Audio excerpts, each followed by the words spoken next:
Pushime në Turqi, misteri mbi vdekjen e familjes me 4 anëtar.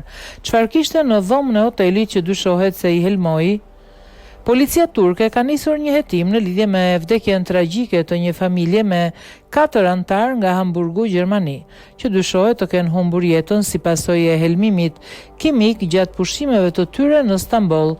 Familja Boçek përbëhej nga prindrit dhe 2 fëmijë të vegjël, të cilët u sëmurën në 12 nëntor pas një dite të kaluar nëpër qytet, ku kishin konsumuar ushqim dhe kishin vizituar atraksione turistike. Fillimisht ata u trajtuan për helmim nga ushqimi dhe dolën nga spitali, por më vonë u rikthyen me simptoma që e përkeqësuan gjendjen e tyre. 2 fëmijët, Kadir 6 vjeç dhe Masal 3 vjeç, vdiqën të enjtë, ndërsa nëna Çikdem 27 vjeç humbi jetën një ditë më vonë.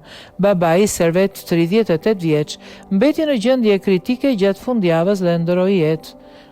Më pas, fillimisht autoritetet dyshuan për helmim nga ushqimi dhe arrestuan disa shitës të ushqimit në zonën turistike të Artakoj në Stamboll, ku familja kishte ngrënë. Megjithatë, hetuesit më vonë rishikuan hipotezën dhe e kanalizuan vëmendjen tek mundësia e helmimit nga pesticidet. 2 turistë të tjerë që qëndronin në të njëjtin hotel u shtruan në spital, po ashtu me simptoma të ngjashme.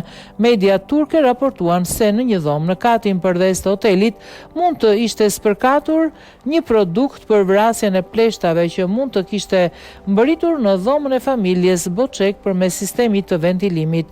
Hoteli, i cili ndodhej në qytetin e vjetër të Stambollit, është mbyllur nga autoritetet e bashkisë deri në përfundimin e hetimeve.